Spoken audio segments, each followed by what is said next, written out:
Une étude britannique démontre que les hommes seraient plus influençables quand ils ont affaire à de jolies filles. À première vue, on est tenté de dire « Ah bah super news, qu'est-ce que c'est con en anglais ?» Eh bien, pas forcément. Anma, reportage.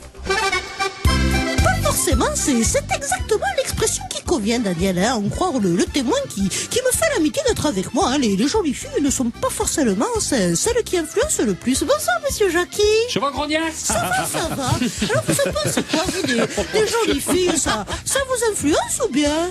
Non, c'est pas, je sais pas, je m'énerve. Comment ça, monsieur Jackie, ça vous énerve? Ben, les filles qu'elles sont jolies, elles sont prétentieuses, elles chouinent quand tu veux les forcer, elles se prennent toutes pour des Evelyne Delia. Ah bon, vous préférez les moches alors? Carrément, ouais, les moches, ça dit rien quand tu cognes, parce que c'est toujours chaud de prix, ça sourit, même quand tu les insultes, bref, je suis mieux. Et vous faites comment alors, quand vous aimez bien une fille qu'elle est jolie? Ben, je cogne dessus jusqu'à ce qu'elle devient moche.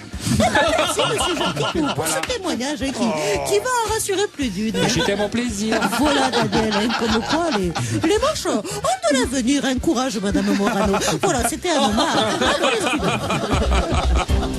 Le Vatican veut se racheter une conduite. En effet, la réputation de l'Église est trop souvent entachée de scandales liés à la pédophilie. Du coup, le Vatican organise depuis hier une grande réunion pour trouver des solutions au problème.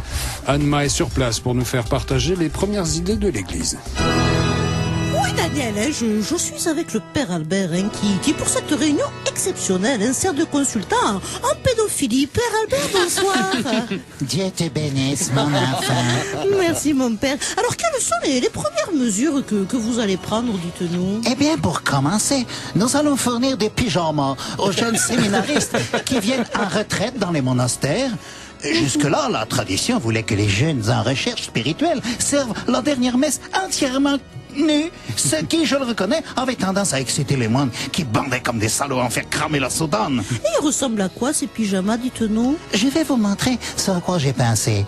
J'ai demandé à un jeune de ma paroisse, de mon patronage, de venir avec un modèle de pyjama auquel j'ai songé. Mais quelle bonne idée! Jean-Kévin, viens par ici, s'il te plaît. Non, j'ai trop honte, il est trop serré, le pyjama. Viens ici, ou je t'en vais prendre un main avec frère Benoît, celui qui met des souris dans son slip. Oh non, pas frère Benoît, j'arrive. Bonjour madame. Ah oui, du tout donc, il est près du corps, ce pyjama. Ah ben, vous trouvez? Ah ben quand même, c'est très moulant, mon père. Hein? Non, faut pas exagérer. On voit bien que c'est un grand garçon. Mais ça reste décent. Ouais, enfin n'empêche que ça m'écrase le zizi et que ça me rentre dans l'arrêt des fesses. Oh, et le Christ, tu crois qu'il n'a pas souffert sur la croix? Ben si, Alors j'imagine. apprends à souffrir, toi aussi, petit égoïste. Pardon mon père. Oh, ce que tu m'énerves quand t'es comme ça.